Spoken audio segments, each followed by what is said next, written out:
this is Michael.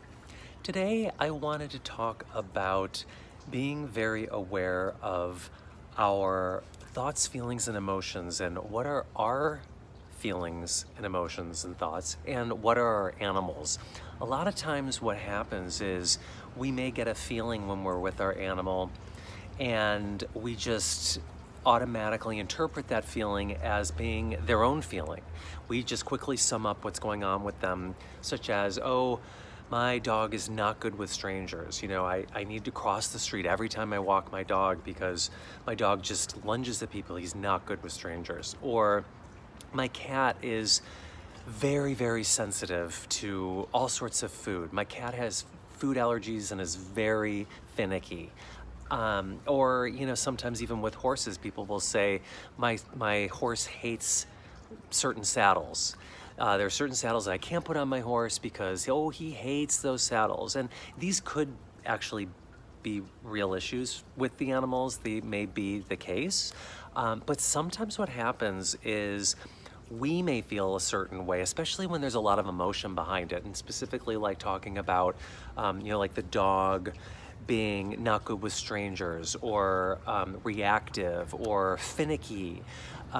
That may have been like one incident or one situation that happened, but as I always talk about, animals live in the moment. And so when we latch onto something and hold onto it, it doesn't mean that the animal is holding onto it. They move forward, and each moment is usually a clean slate for them to have a new experience. So when we just grasp onto those feelings we get, and then start creating a story around it and tell everybody, oh, my dog's not good with strangers, or my dog is very sensitive, or my dog is a finicky eater, or whatever the case may be, we're creating a story that the dog is not having the opportunity to be free of, to move through, move beyond, or to detach from. We're attaching to this story, and we're attaching our animal to this story. So it's just something to, I tell clients a lot when I'm doing sessions, animal communication sessions, or working through behavioral issues,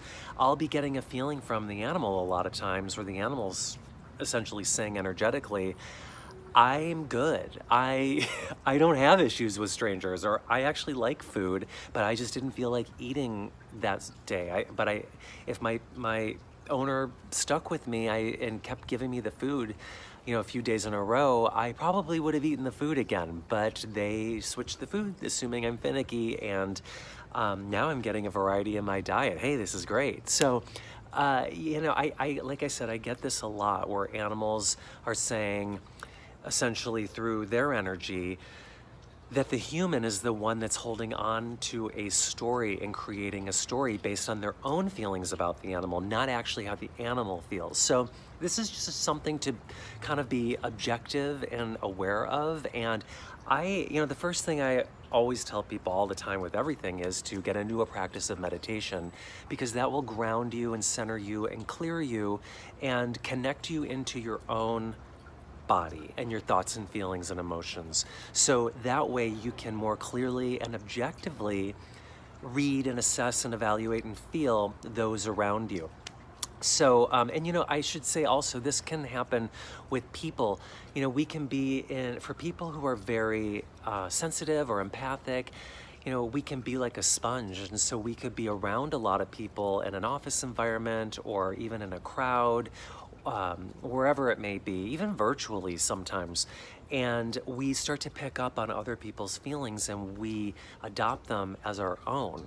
And we may not realize, like, wait a second, this isn't my stuff. This is something else of somebody else's. Maybe it's family or people. It doesn't even have to be people it could be people like strangers in the gym or wherever. Now, I'm not saying walk around being paranoid and living in a bubble, but rather just being mindful of what's yours and not yours, and asking that question, is this mine or is this not mine?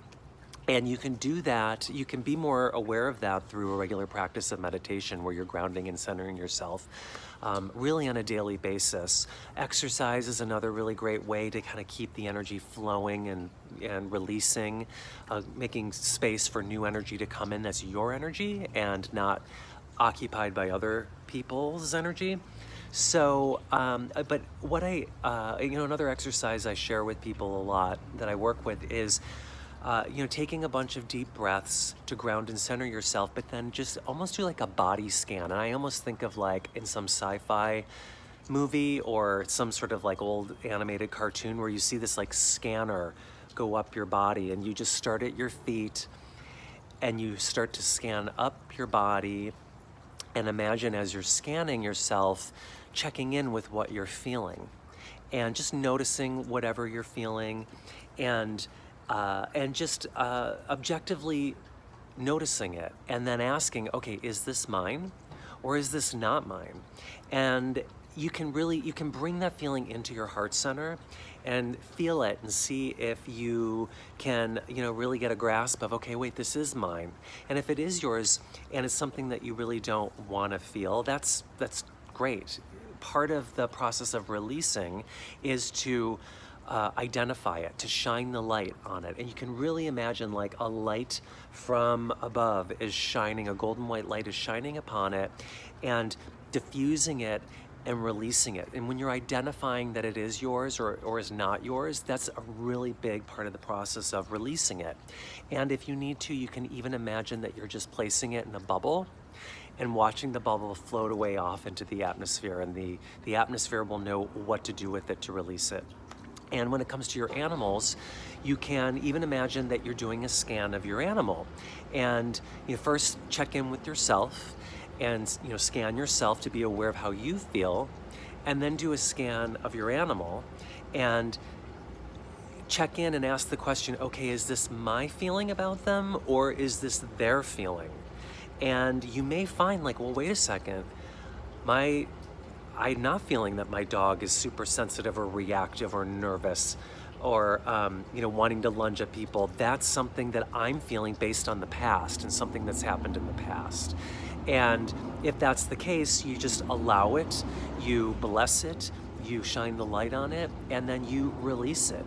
And getting into a practice of this, being aware of what's yours and not yours, whether it's with your animals or with people in your life, it's really just an empowering opportunity to just create calm in your life and to create stability and balance. And when you're doing it for yourself, you're going to create that for your animal. But I think it's really important to just be aware of the stories that are that we're attaching to and projecting upon our animals, because we really want to allow our animals to have an opportunity to just enjoy themselves and be free and not attached to any baggage we are putting upon them. So I invite you to play with this.